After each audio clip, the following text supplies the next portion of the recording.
ma biko ụmụnne m dịka m siri gwa unu yesterday ka one woman si na nwa ya were victim of one chance site na nwokorobịa onye nguga ahụ posturu ndị youth ndị security amawam jidere gbaa ihu ya na tinye na social media.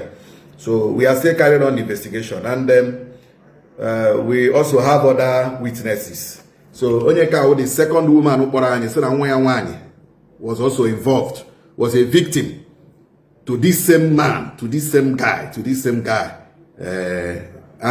na social media. So I'm going to play a conversation money so that you will also understand what we are talking about.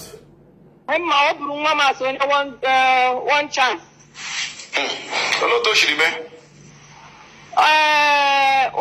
But you are putara. I achọtacha result nwa the following day si abịa gawa ebe JAMB office. Ọ gaje tinye WAEC ya na JAMB portal. Okay. So, ọmakwana were very well because ọ nọ na boarding school. So, masị okay ya gawa ya anyị nọ MCC. Si ya gawa ya ba na moto ya gwa onye gaje Port Harcourt Road ya kwụsị ya na Ebere Link ma ya ba bus. Ya so okay ya banye. So on the way, ya hụzi Ebere Link nke nọ Bank Road. Chere na ọ gara ole ya si ha kwụsị ya na Ebere Link ya kwụsị. N'ozie nga ahụ kpọwa m si mọmi akwa m si ya gara na Ebere Link ya cross road ya ga ihe ọkada na ọgwụ ọkada kwọga ya na JAMB office. But onwe ọkada ya ahụ gakwa n'ebe ahụ. Ọ jụwazie ese ego ole ka a nara gị? Ya sọ 200 si mba. Ebere Link ka ịkwụsịrị awụ na nke ọwọ nke Port Harcourt Road ha na-ana 300 naira.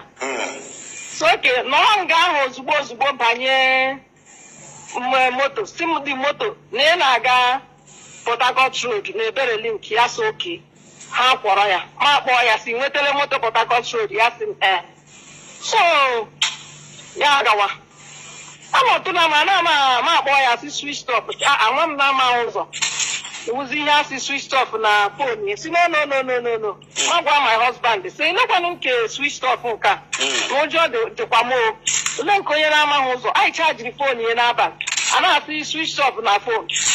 Okay, na-ekuru mmiri ọ na-asị ka m gaa saa ahụ si m garu jụọ ndị JAMB office si akwara m aha nwa m ka m hụ nwa m garute ya wụ si na ọnọdụ ya ma alọtawa si m a na-asị na ụjọ na-atụ m too much si mba ụjọ na ihe nọ nso tue na ihe a every time si gịnị ga-eme ka ụjọ agaghị atụ m na-ekuru mmiri pawa inside the bedroom nga m baziri inside the bedroom si ka m baa asa ahụ nwa m ewere anọdalụ mba kpọọ Mommy, I'm not ATM card. I'm ATM card. I got block online. I got block all here. I'm not ATM. No phone.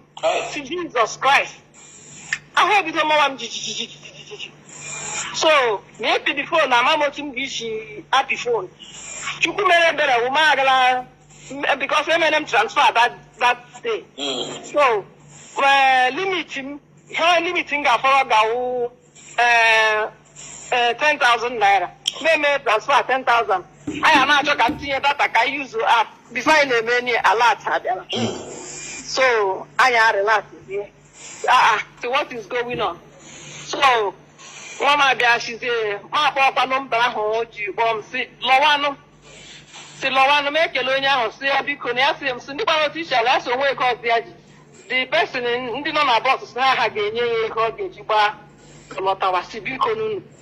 Mama Lotazi here. So all the more Lotazi here can be those Rijuazi to Oshagawa. Yes, after him Ocharia. Na when you came on Gaho. This guy now, agitated. When you were for foreign money. Suwa international also ga. Onye has a Yanogaho. Driver say Yanogaho the same. Yasi ka ha suwe oat. Na ga suwe ya na driver ga suwe oat.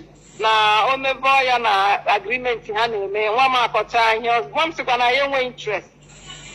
So driver gwawe ya si ka ha help all this man ji foreign currency bata. M si I enwe interest. So also before you know it ha kwachie door.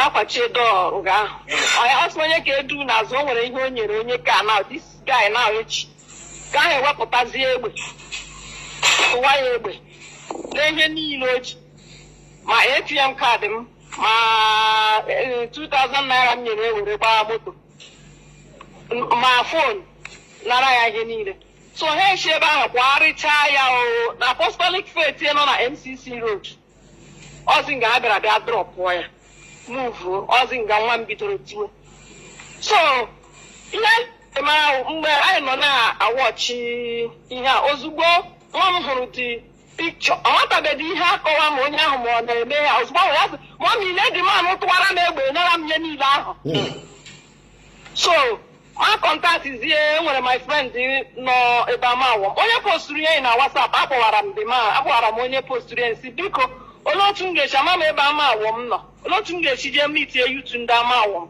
ya si enwe na onwe ya ma ọ dị ka sọwa ebe ike duru so oke ma bịa jụgide ajụ ya sizi m n'ime Owerri ebe a ma nwezi enyi nwaanyị m kpọrọ si ya biko gara m ebe amawọm ahụ ga-acha ekiere m ya si the person handed all over to the police. That is the reason why I did not go to Amawam again. Singara handed all over to the police. As far as the police can handle it, I'm comfortable. Okay. So, all the Azikam Mogana, I could have said, one yes, dear, who hold your jaw. The man, I think the man in here. Care what to me about the man. On our one in here, with table. Okay. Yeah. What are they bring the police make a statement? I got statement. I got We are not the show, not that man. Then we cannot let him go free now. That is what we are saying. But the only thing, I got one more. Oh, when you do that. You may now underjog when he catch you one. Social media just. No problem. Let me save the number here. I will call you back. Okay. Thank you. Adema, yeah, we're already the second mother of the victim. So, honey, in Agolamaha, they should get ready. When I got Hana, the official investigation with the police, honey, nega near their witnesses. So, you are still free to comment on the comment section so that we can reach out to you. Thank you very much. The investigation is still ongoing. Very well.